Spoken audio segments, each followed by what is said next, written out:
यापुढे पाहूयात वेगवान बातम्या।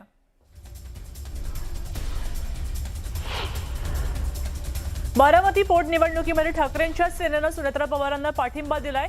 सुनेत्रा पवारांसोबत चर्चा केल्यावर निर्णय घेतल्याची माहिती सूत्रांकडून मिळतेय।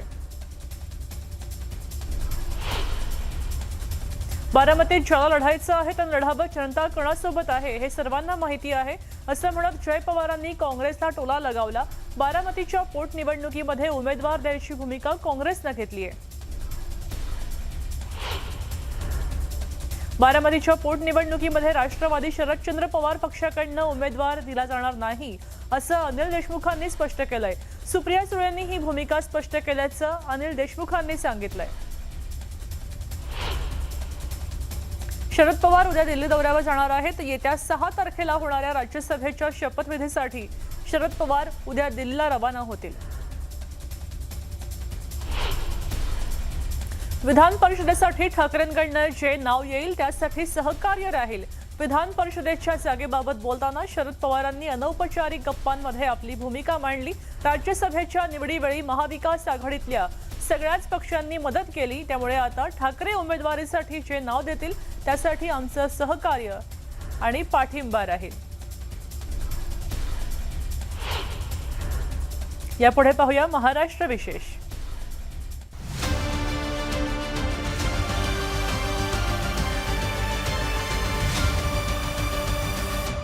नमस्कार, मी विशाल परदेशी। महाराष्ट्र विशेषमध्ये आपलं सगळ्यांचं स्वागत। राज्य सरकारनं जनतेकरता घेतलेले लोकउपयोगी निर्णय आणि शिवाय राज्यातील वेगवेगळ्या प्रकल्पांबद्दलच्या सकारात्मक घडामोडी आपण जाणून घेणार आहोत महाराष्ट्र विशेषमध्ये। चला सुरुवात करूया।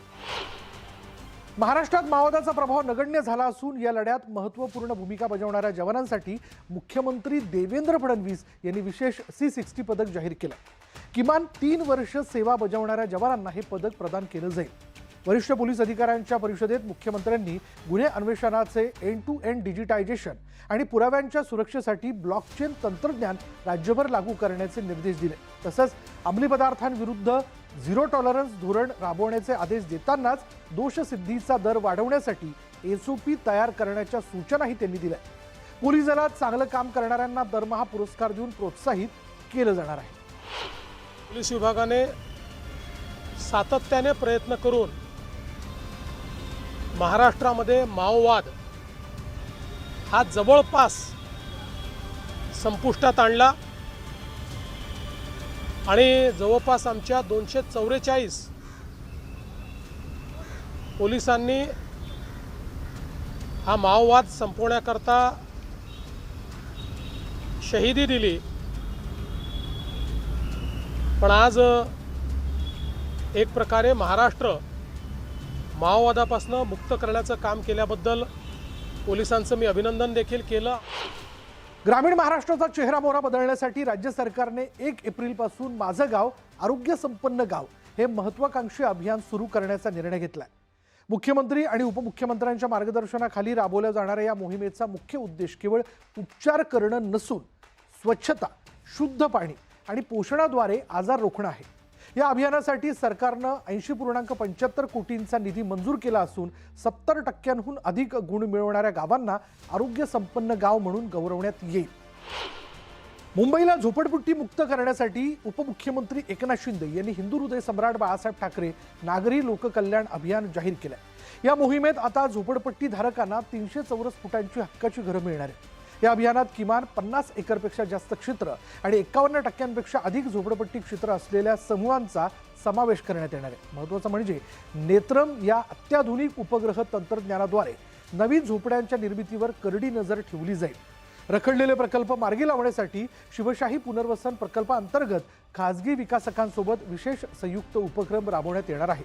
केवळ हक्काचं घरच नव्हे तर महिलांच्या हाताला काम देण्यासाठी पुनर्वसन क्षेत्रात लघु उद्योग प्रकल्प आणि MSME पार्क उभारले जातील। तसंच इमारतींच्या उंचीनुसार 1 ते 3 लाखांपर्यंत देखभाल शुल्क देण्याचा निर्णयही घेण्यात आला। मुंबईच्या सायन इथल्या लोकमान्य टिळक रुग्णालयाचा कायापालट करण्यासाठी मुख्यमंत्री देवेंद्र फडणवीस यांनी 2500 कोटींच्या पुनर्विकास प्रकल्पाचा टप्पा 2चा शुभारंभ केला। या विस्तारामुळे रुग्णालयातील खाटांची संख्या 1900 वरनं 3286 इतकी होणार आहे। या महाप्रकल्पात 15 मजली मुख्य इमारत, 13 मजली स्वतंत्र कर्करोग केंद्र, आणि 14 मजली आपत्कालीन विभागाचा समावेश आहे. बदलत्या काळातील सायबर गुन्हेगारी आणि पांढरपेशा गुन्ह्यांचं आव्हान मोडून काढण्यासाठी पोलीस दलाने कृत्रिम बुद्धिमत्ता आणि आधुनिक तंत्रज्ञानाचा वापर वाढवावा असं आवाहन मुख्यमंत्री देवेंद्र फडणवीस यांनी केलं. नागपूरच्या छत्रपती शिवाजी महाराज स्टेडियमवर आयोजित 69व्या अखिल भारतीय पोलीस कर्तव्य मेळाव्याच्या उद्घाटन प्रसंगी ते बोलत होते. यावेळी त्यांनी नवनिर्मित सिंथेटिक रनिंग ट्रॅकचंही लोकार्पण केलं. महाराष्ट्र आरोग्य परिसंस्था अधिक सक्षम करण्यासाठी मुंबईत पल्सचं उद्घाटन करण्यात आलं. प्रत्येक नागरिकाला त्याच्या घरापासून 5 ते 8 किलोमीटरच्या परिघात परवडणारी आणि उच्च दर्जाची आरोग्य सेवा उपलब्ध करून देणं हे या मोहिमेचं मुख्य उद्दिष्ट आहे. उपमुख्यमंत्री सुनेत्रा पवार आणि अन्य मान्यवरांच्या उपस्थितीत झालेल्या या कार्यक्रमात आरोग्य सेवेतील भौगोलिक अडथळे दूर करण्याचा संकल्प करण्यात आला. महाराष्ट्रात पाईपद्वारे नैसर्गिक वायू म्हणजेच PNG पुरवठ्याचा विस्तार करण्यासाठी राज्य सरकारने डीम्ड परमिशन अर्थात गृहीत परवानगी तत्व लागू केलं असून केंद्राकडे विशेष निधीची मागणी केली, अशी माहिती राज्याचे नागरी पुरवठा मंत्री छगन भुजबळ यांनी दिली. दिल्लीतील उच्चस्तरीय बैठकीत ते बोलत होते. नवीन गृहनिर्माण प्रकल्पांना आता PNG जोडणी असल्याशिवाय भोगवटा प्रमाणपत्र दिलं जाणार नाही, असा महत्त्वपूर्ण निर्णय घेण्यात आला. आज महाराष्ट्र विशेषमध्ये इतकंच. पहा फक्त न्यूज 18 मराठी.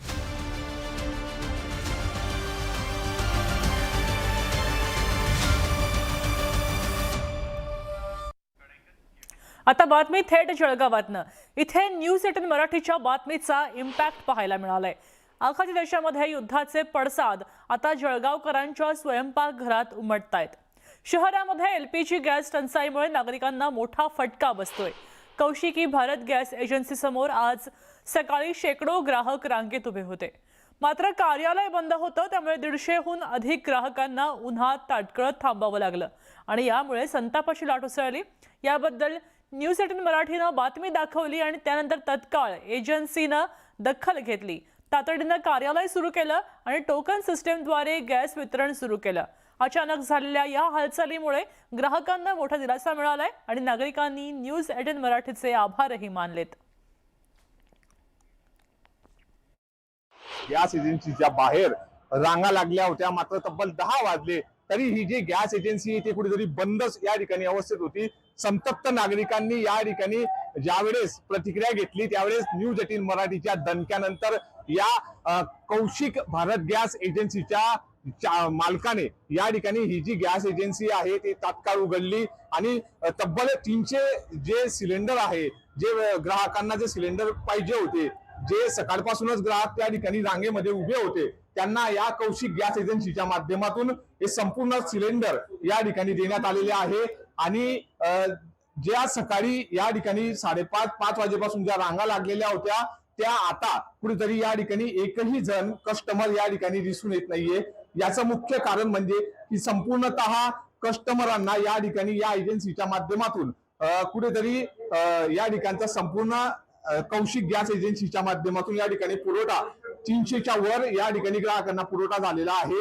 असं असलं तरी नेमकी ही गॅस एजन्सी न्यूज 18 मराठीने ज्यावेळेस या ठिकाणची बातमी लावली त्यानंतर या ठिकाणी या गॅस एजन्सीच्या मालकाने ही गॅस एजन्सी उघडली. 12:30 पर्यंत आम्ही ऑफिस उघडून घेतलेलं होतं आणि इथे लागलेल्या रांगेला आम्ही कंट्रोल केलं, टोकन सिस्टम लावलं आणि नंबर घेऊन आम्ही प्रत्येकाची अडचण आम्ही सॉल्व्ह केलेली आहे. सौरभ भाऊ, ज्यावेळेस मी सकाळी या ठिकाणी बातमी केली, न्यूज 18 मराठीच्या माध्यमातून या ठिकाणी बातमी प्रसारित केली, त्यावेळेस या ठिकाणी तब्बल 150 ते 250 रांगेत ग्राहक उभे होते. ते सकाळपासूनच होते. मात्र असं असलं तरी तुमचा कुठलाच कर्मचारी या ठिकाणी नव्हता आणि गॅस एजन्सी संपूर्ण शटर देखील या ठिकाणी बंद अवस्थेत होतं. मात्र बातमी लागल्यानंतर म्हणा किंवा तुमचं काम आटोपल्यानंतर या ठिकाणी गॅस एजन्सी सुरळीत केलेली आहे. किती ग्राहकांना आज तुम्ही या ठिकाणी सिलेंडर वाटप केलेले? सर 150 लोकांना आम्ही इथून वाटप केलेली आहे, कारण ते ऐकायला तयार नव्हते. आम्ही घरपोच हंडी देण्याच्या याच्यामध्ये असतो की आपल्याला घरपोचच हंडी मिळेल, पण पब्लिक पॅनिक आहे साहेब, घाबरून बुकिंग करते आणि त्यांना कोणत्याही परिस्थितीमध्ये हंडी पाहिजे. त्यांना असं वाटतं इथे आलं तर हंडी मिळेल आणि त्यांना घडोघडी रिक्वेस्ट केल्यानंतरही त्यांना असं वाटतं.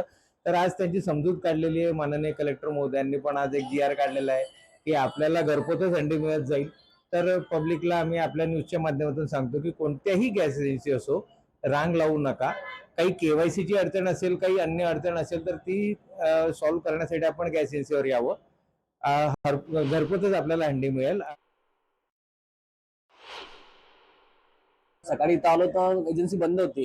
एजन्सी बंद असल्यामुळे मी इथं बराच वेळ रांगेत उभा होतो. पण यांनी टोकन पद्धतीने आम्हाला जी टोकन देऊन सिलेंडर अवेलेबल करून दिला, याबद्दल आम्ही समाधानी आहे. यांनी आम्हाला सिलेंडर अवेलेबल करून दिला, म्हणजे वेळ लागला पण समाधानी आहे. यांनी टोकन पद्धतीने आम्हाला सिलेंडर दिला.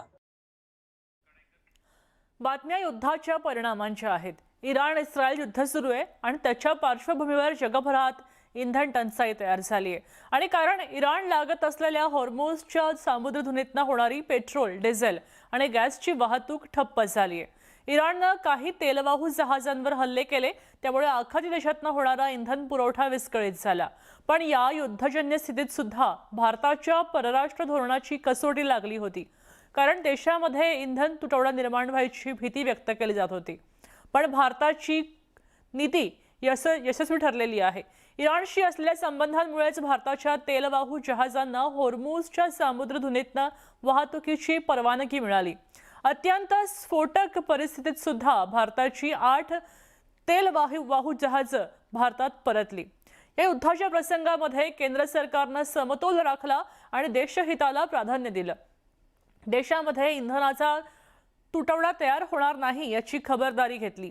इराणशी नरेंद्र मोदी आणि परराष्ट्र मंत्री एस जयशंकर यांनी इराणच्या नेतृत्वाशी संवाद साधला आणि भारतीय नागरिकांची सुरक्षितता, इंधन पुरवठा सुरळीत ठेवण्याबद्दल चर्चा केली. त्याचबरोबर प्रादेशिक शांततेवरही भर दिला. त्यामुळे इराणनं युद्धाच्या काळात सुद्धा भारताच्या तेलवाहू जहाजांना हॉर्मुझच्या सामुद्रधुनीमधनं जायची मुभा दिली. इराणनं इस्रायल आणि अमेरिकेच्या तेलवाहू जहाजांना हॉर्मुझमधनं वाहतुकीला बंदी घातली आहे आणि त्याचा फटका आता या दोन्ही देशांच्या जहाजांना बसलाय. पण भारताच्या परराष्ट्र धोरणामुळे भारतामध्ये इंधन टंचाई तयार झाली नाही. हॉर्मुझमधनं भारतामध्ये परतलेले गॅस टँकर शिवालिक, जगलाडकी, नंदादेवी. आपण पाहतोय की हॉर्मुझ ही जी स्ट्रेट आहे त्यातनं कोणते कोणते आलेले आहेत. शिवालिक एक आलेलं आहे. शिवालिक नंतर अजून एक जहाज आलेलं आहे. एकूण 8 जहाजं होती. शिवालिक नंतर जगलाडकी नावाचं एक तेलवाहू जहाज आहे, ते सुद्धा पार झालं. आणि त्यानंतर नंदादेवी हे सुद्धा जहाज या हॉर्मुझच्या खाडीतनं पार झालं. इराणनं त्यांच्यावर निर्बंध घातले नाहीत. त्याचबरोबर जगवसंत या नावाचं सुद्धा एक तेलवाहू जहाज पार झालं.